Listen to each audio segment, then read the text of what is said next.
le PDG de Ripple, décide de clôturer une fois pour toutes son affaire contre la SEC. Lancé à partir de 2012, le projet Ripple est désormais surtout connu pour sa procédure interminable contre la SEC américaine, initiée depuis 2020. Un dossier réglementaire à rebondissement auquel son PDG, Brad Garlinghouse, vient de décider de mettre un terme définitif.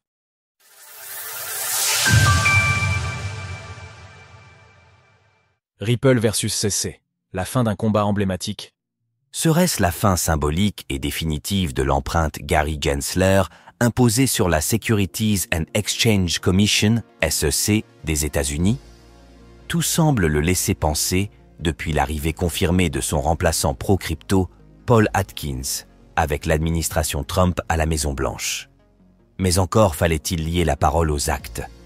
C'est la raison pour laquelle sa récente déclaration au sujet des crypto-monnaies présentées comme une valeur américaine fondamentale a résonné tel un signal de départ.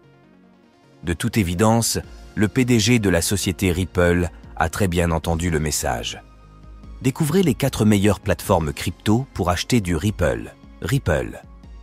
En effet, Brad Garlinghouse a rédigé en fin de semaine dernière l'une de ses publications régulières sur le réseau X au sujet de la politique menée par la SEC. Sauf que dans le cas présent, la colère semble enfin laisser place à l'apaisement. Ripple abandonne son appel croisé et la SEC devrait abandonner le sien, comme elle l'a annoncé précédemment.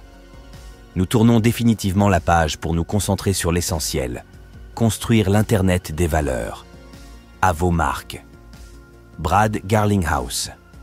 Vers une résolution apaisée du dossier ? Une bonne nouvelle dans le cadre d'un conflit réglementaire mené de front par Ripple depuis 2020 afin de déterminer le statut de la crypto-monnaie Ripple. Un dossier aux nombreux rebondissements, la plupart du temps en faveur de la société crypto de Brad Garlinghouse, dont le dernier épisode impliquait une amende de 2 milliards de dollars. Finalement réduite à 125 millions de dollars quelques mois plus tard. Le 26 juin dernier, le directeur juridique de Ripple, Stuart Alderoty, expliquait sur le réseau X que l'entreprise se trouvait face à 2 options, consistant à rejeter notre appel contestant la conclusion relative aux ventes institutionnelles historiques, ou poursuivre l'appel. Il semble donc que la seconde option ait finalement été retenue. Un des cofondateurs de Ripple, sort du silence après 14 ans d'inactivité.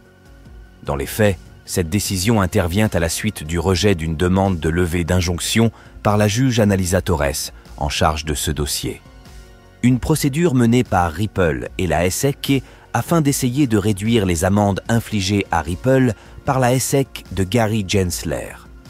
Il n'en sera apparemment rien. Quoi qu'il en soit, le directeur juridique de Ripple affirme que le statut juridique du Ripple, qui n'est pas un titre financier, reste inchangé. Il faudra toutefois attendre la décision finale de la juge Annalisa Torres pour en avoir la certitude, car ce statut reste encore flou dans le cadre de certaines de ses ventes initiales. Une affaire dont il pourrait être enfin possible de voir arriver le dénouement. Retrouvez toutes les actualités crypto sur le site cryptost.fr.